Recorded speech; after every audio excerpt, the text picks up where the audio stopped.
Hello दोस्तों। अनहोनी रात में आपको वेलकम करता हूं। मैं आपका बिलाल दुर्रानी। ये स्टोरी एक खौफनाक, श्रापित और रूह कांप देने वाली दास्तान है।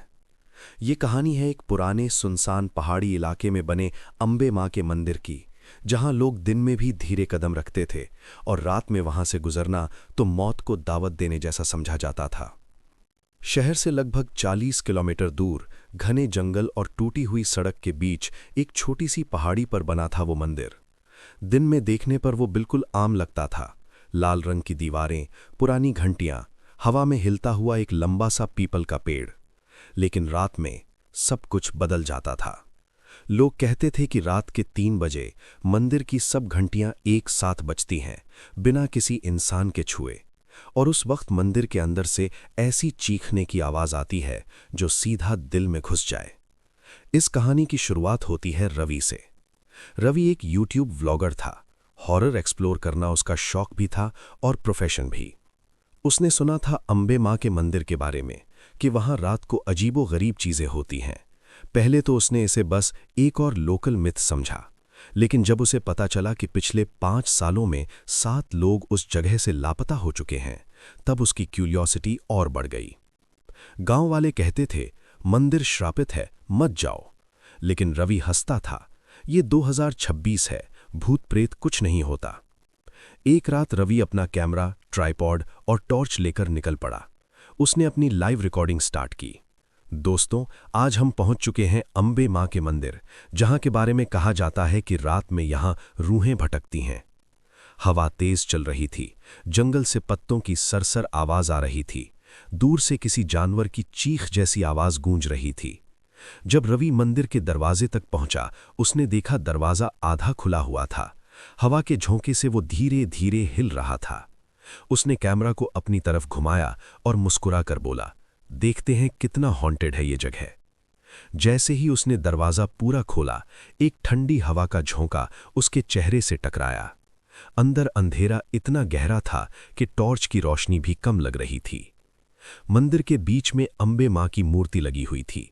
मूर्ति की आंखें अजीब तरह चमक रही थीं, जैसे किसी ने उन पर तेल लगाया हो। रवि ने पास जाकर कैमरा फोकस किया। तभी घंटी खुद ब खुद हल्की सी हिली। रवि रुक गया। उसने अपने आप से कहा, शायद हवा होगी, लेकिन हवा अंदर नहीं आ रही थी। फिर एक और घंटी बजी, इस बार ज्यादा जोर से। रवि के चेहरे का रंग हल्का सा उड़ गया। उसने कैमरा मूर्ति की तरफ घुमाया और तब उसने देखा, मूर्ति की आंखों के कोने से कुछ लाल सा टपक रहा था। रवि ने जूम किया। लाल बूंद धीरे धीरे नीचे गिर रही थी। ये क्या है? उसने धीरे से कहा। अचानक उसके पीछे से किसी औरत की फीकी सी आवाज आई, वापस चला जा। रवि झटके से पलटा। कोई नहीं था। उसका सांस तेज हो गया, दिल जोर जोर से धड़कने लगा। कैमरा अब भी रिकॉर्डिंग कर रहा था। अचानक उसकी टॉर्च बंद हो गई। अंधेरा, सिर्फ कैमरा की हल्की सी रेड लाइट जल रही थी। फिर तेज घंटियों की आवाज, एक साथ, जैसे 20 घंटियां एक साथ बज रही हों। मंदिर की दीवारें कांपने लगीं। रवि ने भागने की कोशिश की, लेकिन दरवाजा बंद हो चुका था। उसने जोर जोर से खोलने की कोशिश की, लेकिन दरवाजा हिला तक नहीं। फिर उसने महसूस किया कि कोई उसके बिल्कुल पीछे खड़ा है। ठंडी सांस उसकी गर्दन पर। रवि धीरे से पलटा और उसने देखा, एक औरत सफेद साड़ी में। उसका चेहरा पूरा जला हुआ, आंखें बिल्कुल काली और होंठों पर अजीब सी मुस्कान। उसने धीरे से कहा, यहां आने वाले वापस नहीं जाते। कैमरा जोर से जमीन पर गिरा। स्क्रीन ब्लैक, सिर्फ रवि की चीख सुनाई दी। अगले दिन गांव के लोगों को मंदिर के बाहर रवि का कैमरा मिला। कैमरे की लास्ट रिकॉर्डिंग में सब कुछ था, लेकिन जब सफेद साड़ी वाली औरत स्क्रीन पर आती है, उसके बाद सिर्फ स्टैटिक नॉइज है। रवि कभी नहीं मिला। लेकिन कहानी यहीं खत्म नहीं होती, क्योंकि 3 दिन बाद रवि की बहन आरती को एक अननोन नंबर से मैसेज आता है। मैसेज में सिर्फ एक लाइन थी, मंदिर के पीछे शमशान में सच छुपा है। आरती का दिल सूंख गया। पुलिस ने केस क्लोज कर दिया था, मिसिंग पर्सन। लेकिन आरती को यकीन था उसके भाई के साथ कुछ गलत हुआ है, और उसने फैसला किया कि वो खुद अंबे मां के मंदिर जाएगी। उसे नहीं पता था कि जो चीज वहां उसका इंतजार कर रही है वो रवि के साथ जो हुआ उससे भी ज्यादा खौफनाक है। और शायद इस बार रूह सिर्फ एक नहीं थी। आरती ने फोन को जोर से पकड़ लिया। उसका दिमाग सुन्न हो चुका था। उसने मैसेज दोबारा पढ़ा। मंदिर के पीछे शमशान में सच छुपा है। रवि की लास्ट वीडियो उसने हजारों बार देखी थी। सफेद साड़ी वाली वो औरत, मूर्ति की आंखों से टपकता लाल लिक्विड, और फिर वो चीख। पुलिस ने कहा था एडिटिंग हो सकती है, फेक हो सकता है, लेकिन आरती अपने भाई को जानती थी। वो अटेंशन के लिए इतना घटिया प्रैंक कभी नहीं करता। 3 दिन बाद शाम के वक्त आरती उस पहाड़ी रास्ते पर खड़ी थी जहां से अंबे मां का मंदिर दिखता था। सूरज ढल रहा था। आसमान नारंगी से लाल हो रहा था, बिल्कुल वैसा लाल जैसा रवि ने मूर्ति की आंखों में देखा था। गांव के एक बुढ़े ने उसे रोका। बेटी, वहां मत जाओ, रात होने वाली है। आरती ने पूछा, आपको क्या पता है इस मंदिर के बारे में? बुढ़ा कुछ पल चुप रहा, फिर धीरे से बोला, ये मंदिर पहले शमशान था। 40 साल पहले यहां एक आग लगी थी। कई लोग जिंदा चल गए थे और कहते हैं उनकी चीखें अभी तक मिट्टी में बसी हुई हैं। आरती का गला सूख गया। और सफेद साड़ी वाली औरत? बुढ़े की आंखें डर से फैल गईं। उसका नाम मत लो, वो पुजारी की बीवी थी। लोगों ने उस पर जादू टोना का इल्जाम लगाया और उसे मंदिर के पीछे जिंदा जला दिया। हवा एकदम तेज चलने लगी। पीपल के पत्ते जोर जोर से हिलने लगे। जिस दिन उसे जलाया गया उसने कसम खाई थी कि मंदिर में आने वाला हर इंसान उसकी आग महसूस करेगा। आरती का दिल जोर से धड़कने लगा, लेकिन उसने कदम पीछे नहीं किए। जैसे ही वो मंदिर के दरवाजे तक पहुंची, उसने महसूस किया कि हवा ठंडी हो गई है। अंधेरा जल्दी घुलने लगा था। दरवाजा फिर आधा खुला था, बिल्कुल वैसे ही जैसे रवि ने वीडियो में दिखाया था। आरती ने फोन की फ्लैशलाइट ऑन की, अंदर कदम रखा। मंदिर में अजीब सी बू थी, जलती हुई लकड़ी और कुछ और जैसे जले हुए मांस की। मूर्ति के सामने जमीन पर लाल दाग थे, सूखे हुए जैसे खून। आरती ने धीरे से कहा, रवि, अगर तुम यहां हो, मुझे कोई निशान दो। एक पल के लिए सब कुछ खामोश हो गया। फिर मंदिर के पीछे से किसी चीज के घिसटने की आवाज आई। आरती का सांस रुक गया। वो धीरे धीरे मंदिर के पीछे वाले रास्ते की तरफ बढ़ी। वहां एक टूटा हुआ दरवाजा था जो नीचे शमशान की तरफ जाता था। नीचे अंधेरा ही अंधेरा, और वहां मिट्टी थोड़ी सी खुदी हुई थी, जैसे किसी ने हाल ही में कुछ दबाया हो। आरती का दिमाग कह रहा था भाग जाओ, लेकिन उसका दिल उसे नीचे खींच रहा था। जैसे ही वो शमशान की मिट्टी पर उतरी, उसने महसूस किया कि जमीन ठंडी नहीं, गर्म है, बिल्कुल हल्की सी गर्म, जैसे नीचे आग अभी भी जल रही हो। फिर उसने देखा, मिट्टी में आधा दबा हुआ रवि का ब्रेसलेट, वही ब्रेसलेट जो वो हमेशा पहनता था। आरती की आंखों में आंसू आ गए। उसने ब्रेसलेट उठा लिया। तभी उसके पीछे से आवाज आई, उसे छोड़ दो। आरती ने पलट कर देखा। वो सफेद साड़ी वाली औरत शमशान के बीच खड़ी थी। इस बार उसका चेहरा और ज्यादा जला हुआ था। चमड़ी लटक रही थी, आंखें बिल्कुल अंधेरी। लेकिन सबसे खौफनाक बात, उसके हाथ में रवि का कैमरा था। कैमरा की रेड लाइट ब्लिंक कर रही थी, जैसे रिकॉर्डिंग चल रही हो। आरती की टांगें कांपने लगी। मेरे भाई को क्या किया तुमने? औरत धीरे से हंसी। उसकी हंसी में आग की तरह खड़खड़ाहट थी। तुम्हारा भाई सच ढूंढने आया था, सच मिल गया उसे। वो कहाँ है? आरती चीखी। औरत ने अपनी उंगली जमीन की तरफ इशारा किया। आरती ने नीचे देखा। मिट्टी हिल रही थी, जैसे नीचे से कोई धक्का दे रहा हो। फिर मिट्टी फट गई और एक जला हुआ हाथ बाहर निकला। आरती की चीख निकल गई। वो हाथ धीरे धीरे बाहर आया, फिर दूसरा हाथ, और फिर एक आदमी का जला हुआ चेहरा। वो रवि था, लेकिन उसकी आंखें सफेद हो चुकी थीं और होठों पर वही अजीब सी मुस्कान। दीदी, तुम्हें नहीं आना चाहिए था, उसने धीरे से कहा। आरती पीछे हटी, लेकिन पीछे सफेद साड़ी वाली औरत खड़ी थी। अचानक पूरा शमशान लाल रोशनी में डूब गया। जमीन के नीचे से और हाथ निकलने लगे। 2, 4, 10 जले हुए लोग, आधे अधूरे चेहरे, चीखते हुए, रोते हुए, जैसे 40 साल पुरानी आग फिर से जिंदा हो गई हो। औरत ने जोर से चिल्लाया, अब कोई नहीं बचेगा। रवि ने आरती का हाथ पकड़ लिया। उसका हाथ बर्फ की तरह ठंडा था। आरती जोर जोर से चिल्लाई, ये झूठ है, ये सब झूठ है, मां मुझे बचा लो। तभी मंदिर की तरफ से घंटियों की आवाज आई, लेकिन इस बार घंटियां सिर्फ बज नहीं रही थीं, वो टूटकर गिर रही थीं, एक एक करके, जैसे मंदिर खुद बिखर रहा हो। सफेद साड़ी वाली औरत की चीख तेज हो गई। उसका जला हुआ चेहरा और ज्यादा पिघलने लगा। जमीन का लाल नूर और तेज हो गया। रवि ने आरती की आंखों में देखा। एक पल के लिए उसकी आंखों में इंसानियत वापस आई। दीदी, मूर्ति, बस इतना कहकर उसकी ग्रिप ढीली पड़ गई। आरती ने झटके से अपना हाथ छुड़ाया और भागकर मंदिर के अंदर दौड़ी। मूर्ति के सामने जाकर रुक गई। मूर्ति की आंखों से अब खुला खुला लाल लिक्विड बह रहा था, जैसे आंसू। आरती ने जोर से मूर्ति को पकड़ लिया। अंबे मां, अगर आप सच में हो तो इन रूहों को आजाद करो। एक पल के लिए सब कुछ खामोश हो गया। फिर मंदिर के अंदर से एक तेज सफेद रोशनी निकली। शमशान की तरफ से चीखने की आवाज और तेज हो गई। आरती ने पीछे मुड़कर देखा। सफेद साड़ी वाली औरत जलने लगी थी, लेकिन इस बार आग बाहर से नहीं, अंदर से निकल रही थी।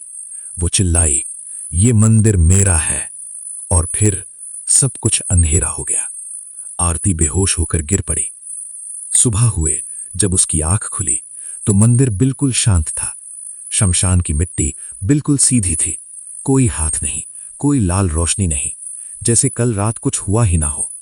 लेकिन उसके हाथ में रवि का ब्रेसलेट था और मूर्ति की आंखों पर लाल दाग अब भी थे। आरती ने धीरे से पीछे मुड़कर देखा।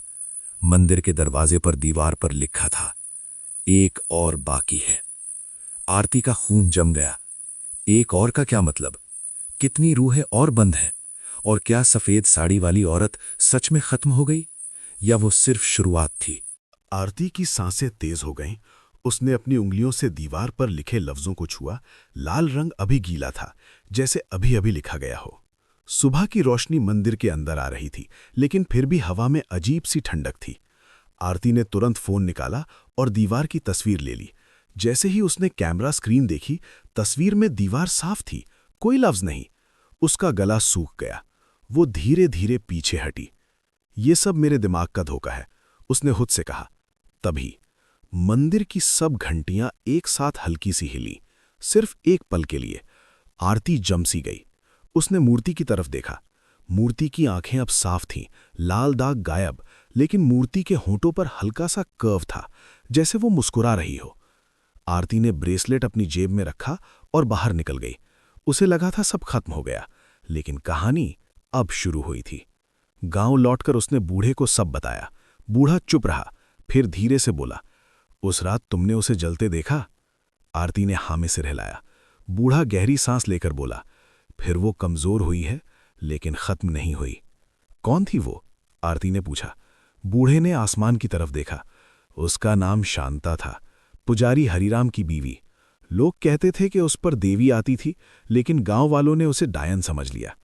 उसे जिंदा जला दिया गया, यहीं शमशान में। लेकिन उस वक्त मंदिर में एक और बच्ची थी। आरती का दिल जोर से धड़का। कौन सी बच्ची? बूढ़े ने धीरे से कहा, उनकी बेटी। आरती का दिमाग घूम गया। वो कहाँ है? बूढ़े ने सिर झुका लिया। किसी को नहीं पता। उस रात आरती को नींद नहीं आई। रात के 3 बजे उसका फोन वाइब्रेट हुआ। Unknown number. उसने डरते डरते मैसेज खोला। एक फोटो, मंदिर के अंदर की। मूर्ति के सामने एक छोटी सी लड़की खड़ी थी, सफेद फ्रॉक में। उसका चेहरा कैमरा की तरफ नहीं था। मैसेज में सिर्फ लिखा था, मैं अभी भी यहां हूं। आरती का दिल मुंह को आ गया। उसने तुरंत कॉल बैक किया। Number switched off. आरती समझ चुकी थी कि एक और बाकी है का मतलब शांता नहीं, उसकी बेटी थी।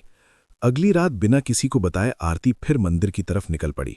इस बार हवा बिल्कुल बंद थी, जंगल खामोश, जैसे सब कुछ उसका इंतजार कर रहा हो।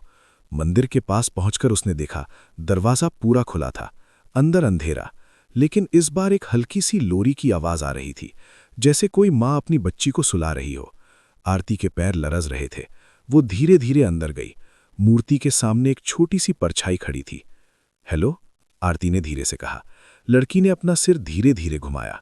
उसका चेहरा आधा जला हुआ था, आंखें बिल्कुल काली, लेकिन वो रो नहीं रही थी, वो मुस्कुरा रही थी।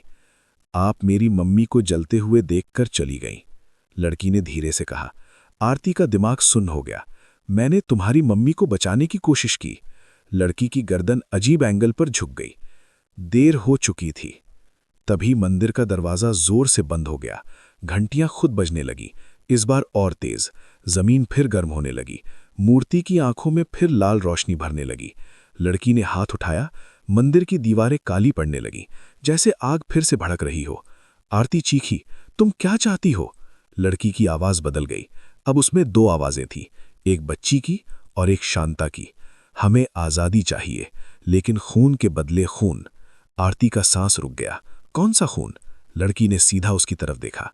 तुम हारा। अचानक जमीन से जले हुए हाथ निकले, इस बार और ज्यादा। वो आरती के पैर पकड़ने लगे। आरती ने जोर से मूर्ति की तरफ देखा। अंबे मां, अगर सच में आप यहां हैं तो सच दिखाओ। एक तेज बिजली चमकी।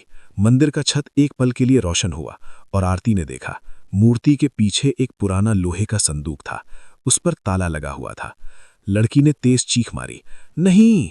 हाथ और ज्यादा जोर से पकड़ने लगे। आरती ने पूरी ताकत लगाकर अपने पैर छुड़ाए और संदूक की तरफ दौड़ी। लड़की हवा में उठ गई। उसका जला हुआ चेहरा और भी भयानक हो गया। अगर तुमने उसे खोला तो सब खत्म हो जाएगा। आरती ने संदूक को जोर से झटका। ताला पुराना था। एक बार, दो बार, तीसरी बार ताला टूट गया। संदूक खुला। अंदर पुराने कागज थे और एक छोटा सा लाल कपड़े में लिपटा बंडल। आरती ने कागज निकाला। वो गांव वालों का लिखा हुआ एक पुराना इकरारनामा था। उसमें लिखा था, हमने शांता को बिना सबूत डायन करार देकर जिंदा जला दिया। हम अपने गुनाह का इकरार करते हैं। नीचे 12 लोगों के साइन थे और सबसे नीचे पुजारी हरिराम का भी। आरती का दिल टूट गया। उन्होंने खुद अपनी बीवी को? लड़की जोर जोर से चीखने लगी। मंदिर हिलने लगा। सच बाहर नहीं आना चाहिए था। आरती ने लाल कपड़े वाला बंडल खोला। अंदर एक छोटी सी हड्डी थी, बच्ची की। आरती की आंखों में आंसू आ गए। तुम्हें भी जलाया गया था। लड़की की आंखें फट गईं। एक पल के लिए उसका चेहरा इंसानी हो गया। वो रो पड़ी। मुझे बंद कर दिया गया था, मम्मी के साथ। आरती ने जोर से कहा, तुम दोनों को इंसाफ मिलेगा। मैं सब सच दुनिया को बताऊंगी। अचानक सफेद रोशनी फिर से फूटी, इस बार मंदिर के अंदर से। लड़की और शांता की रूह एक साथ चीखीं। मंदिर की दीवारें फटने लगीं। जमीन 2 टुकड़ों में बंटने लगी। आरती को लगा सब गिरने वाला है, और फिर सब कुछ एकदम से रुक गया। खामोशी। लड़की उसके सामने खड़ी थी, इस बार बिना जलने के निशान के, बिल्कुल नॉर्मल। उसने धीरे से कहा, अब एक और बाकी नहीं। फिर वो धुंध में तब्दील होकर गायब हो गई। मंदिर शांत हो गया, लेकिन जैसे ही आरती ने चैन की सांस ली, उसके पीछे से एक और आवाज आई, मर्दानी, भरी हुई। तुमने मेरा राज खोल दिया। आरती धीरे से पलटी। मंदिर के दरवाजे पर एक आदमी खड़ा था, सफेद धोती, आंखों में अंधेरा। पुजारी हरिराम। लेकिन वो तो 40 साल पहले मर चुका था। उसकी आंखें बिल्कुल काली थीं और उसके होठों पर खून लगा हुआ था। अब तुम भी यहीं रहोगी।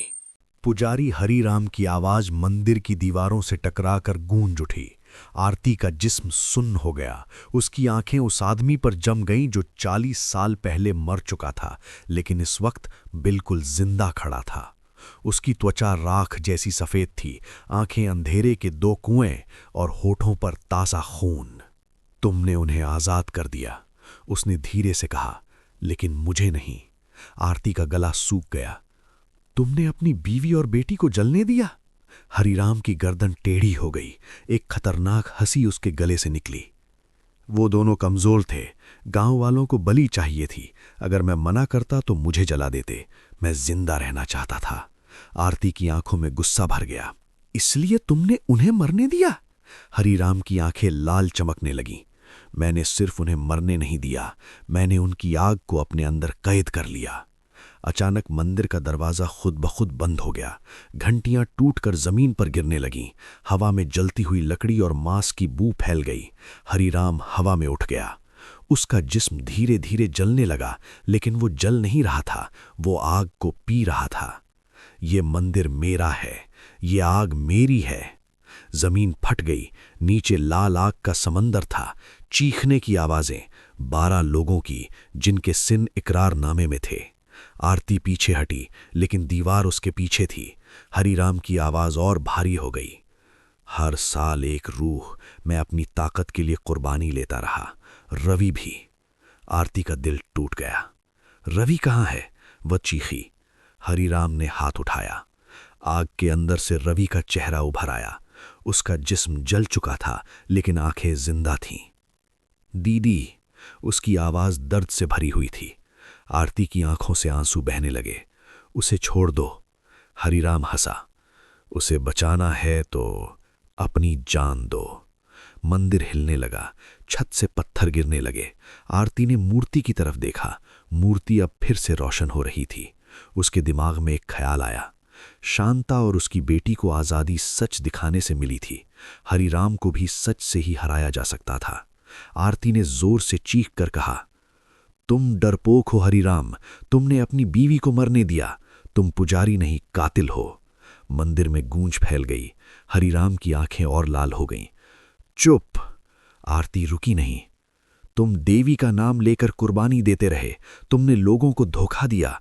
तुम्हारी ताकत झूठ पर बनी है। अचानक मूर्ति की आंखों से तेज सफेद रोशनी निकली। हरिराम पीछे हटा। आरती ने इकरारनामे के कागज को आग की तरफ उछाल दिया। कागज जलने लगा, लेकिन उस पर लिखे लफ्ज हवा में चमकने लगे। 12 नाम। हरिराम का नाम सबसे बड़ा। मंदिर में गूंज उठी, गुनहगार। हरिराम का जिस्म कांपने लगा। उसकी त्वचा फटने लगी। अंदर से आग नहीं, अंधेरा निकल रहा था। नहीं, वो चीखा। रवि का चेहरा आग से बाहर आया। इस बार उसकी आंखें बिल्कुल साफ थीं। दीदी, अब। आरती ने मूर्ति को जोर से छुआ। अंबे मां, सच को जीतने दो। एक इतनी तेज रोशनी फूटी कि सब कुछ सफेद हो गया। हरिराम की चीख धीरे धीरे कम होती गई। उसका जिस्म टुकड़ों में टूटकर आग में गिरने लगा। 12 और रूहें आग से बाहर निकलीं और धुंध में तब्दील होकर आसमान की तरफ उठ गईं। रवि जमीन पर गिरा। मंदिर की आग बुझ गई। जमीन वापस नॉर्मल हो गई। हरिराम गायब था। आरती दौड़कर रवि के पास गई। रवि। रवि ने आंखें खोली। इस बार वो बिल्कुल जिंदा था। दीदी, हम बच गए। मंदिर बिल्कुल शांत था। मूर्ति वापस पत्थर की तरह सीधी खड़ी थी, जैसे कुछ हुआ ही ना हो। सुबह होने लगी। आरती और रवि मंदिर से बाहर निकले। पीछे मुड़कर देखा, मंदिर धीरे धीरे धुंध में घुल रहा था, जैसे कभी था ही नहीं। गांव वालों ने कभी फिर उस जगह मंदिर नहीं देखा।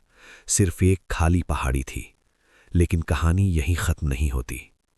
3 महीने बाद रवि ने अपना लास्ट व्लॉग अपलोड किया। वीडियो का नाम था अंबे मां का सच। वीडियो में सब रिकॉर्ड था, लेकिन जब लोगों ने वीडियो देखा, कमेंट सेक्शन में एक अजीब चीज नोटिस हुई। हर किसी को वीडियो में एक एक्स्ट्रा शैडो दिख रही थी, मूर्ति के पास, एक छोटी लड़की की। रवि ने कहा एडिटिंग ग्लिच होगा, लेकिन रात के 3 बजे रवि के घर की घंटियां खुद बजने लगीं। आरती ने अपने कमरे का दरवाज़ा खोला। ड्राइंग रूम में मंदिर की घंटी लटक रही थी, वही पुरानी, जंगल वाली, हल्का सा हिल रही थी, और नीचे फर्श पर लाल रंग से लिखा था, मंदिर खत्म हुआ है, आग नहीं। आरती का सांस रुक गया।